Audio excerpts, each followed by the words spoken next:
एक साधु थे, साधु, और उस साधु के पास एक बालक आया करता था, गांव का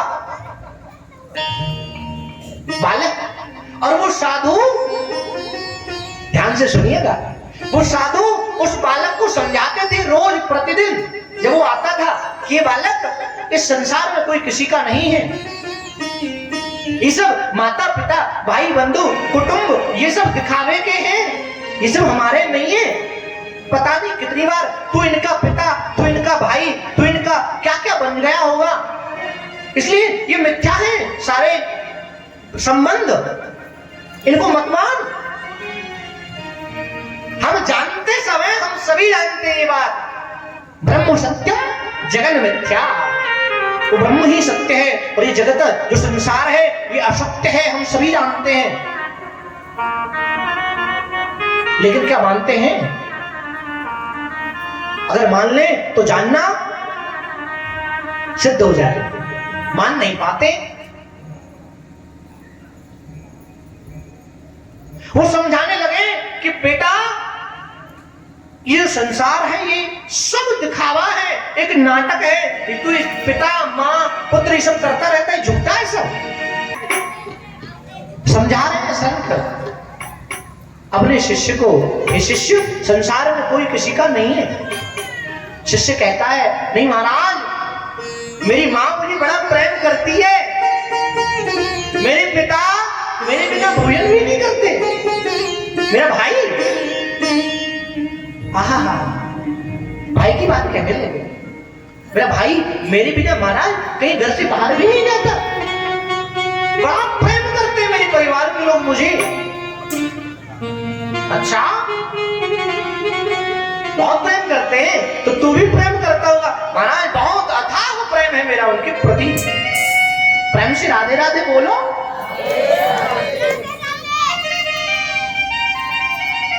एक दिन गुरुजी ने अपने उस शिष्य को सिखाया, समझाया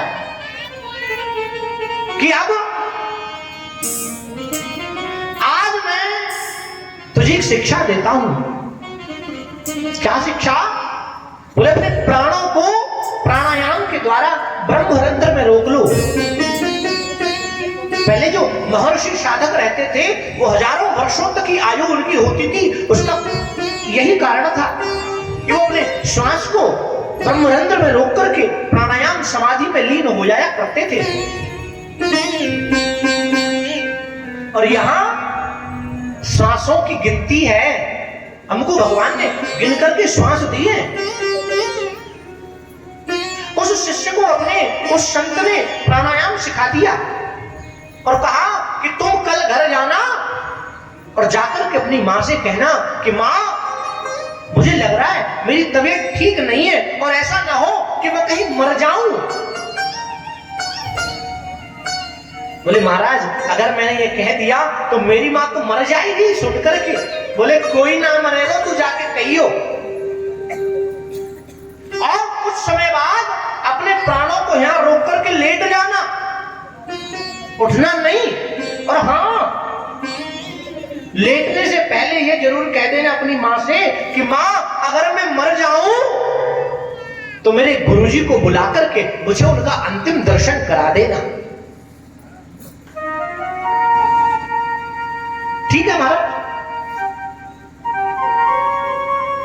अब वो शिष्य अपने घर पहुंचा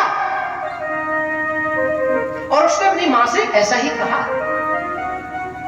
कि मां मेरा स्वास्थ्य कुछ ठीक नहीं है, मुझे लगता है कहीं मैं मर न जाऊं, अगर मैं मर जाऊं तो मेरे गुरुजी को बुला करके मुझे उनका अंतिम दर्शन जरूर करा देना।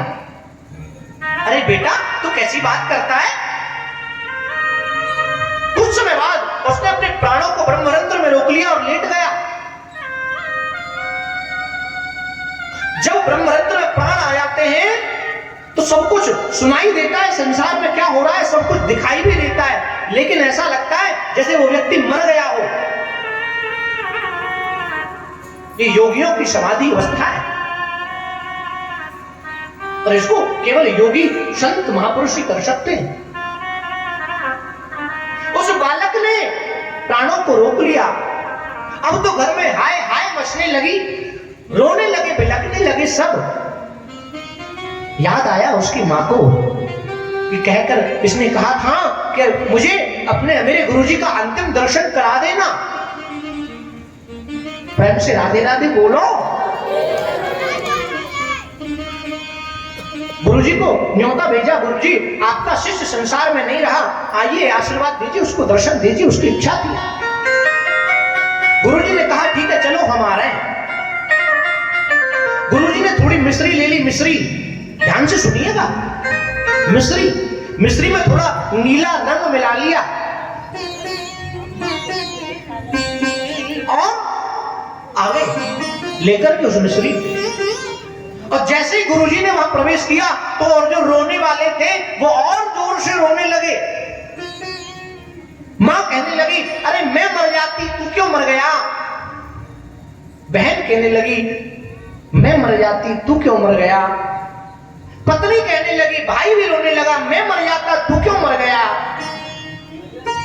गुरुजी ने देखा भाई सत्य है, बड़ा प्रेम करते हैं इसके घर वाले, मरने तक को तैयार है। गुरुजी ने कहा भाई बहुत प्रेम है इनका। गुरुजी ने कहा कोई बात नहीं, शांत रहो, जो हो गया सो हो गया, लेकिन मेरे पास एक उपाय है। क्या? बोले देखो ये मेरे पास जहर है, विष है, विष।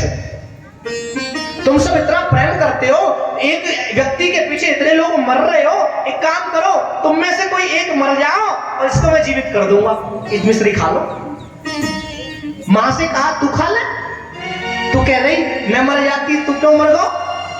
महाराज मरो ना जाए, दूसरे देख करके जी लूंगी, मरो नहीं जाएगा।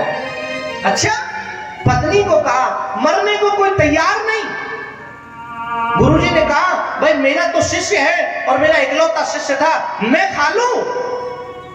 महाराज थोड़ा जल्दी करो।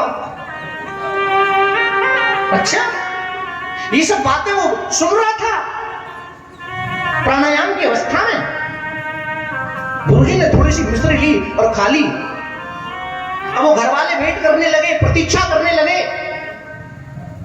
कि गुरुजी जाएंगे और बेटा जी आएंगे। गुरुजी ने अपने शिष्य के ब्रह्मरंध्र में हाथ मारा, खड़ा हो गया। प्रसन्न हो गए सब, दौड़ने लगे उसे करबद्ध करने के लिए, गले में मिलाने के लिए। सबको धक्का दे दिया। साथी है मित्र गंग के जल में दुपाल तक, अर्धांगिनी बढ़ेगी तो केवल मकाल तक। यह परिवार के सब लोग भी जाएंगे स्मशान तक, और बेटा भी हक निभाएगा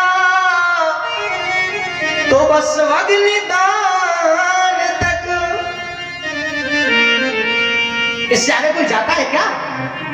साथी है मित्र गंग के जल बिंदु पान तक, अर्धांगिनी बढ़ेगी तो केवल मकान तक।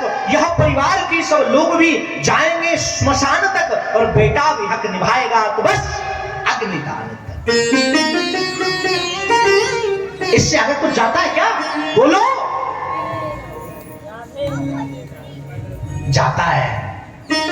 इससे तो आगे है राम तेरा साथी, बिना राम के तू अकेला रहेगा। अरे मन ये 2 दिन का मेला रहेगा, न कायम ये जग का झमेला रहेगा। राम का नाम साथ जाता है, लेकिन उसने सबको धक्का दे दिया और कहने लगा कि तुम सब, मेरे गुरुजी अगर नहीं होते तो मेरे नेत्र नहीं खुलते। आज मेरे नेत्र खुल गए, मैंने पुनर्जन्म ले लिया। क्यों? वो तो मरा ही नहीं था, पुनर्जन्म कैसे? बोले मुझे पता चल गया कि मेरा कौन है।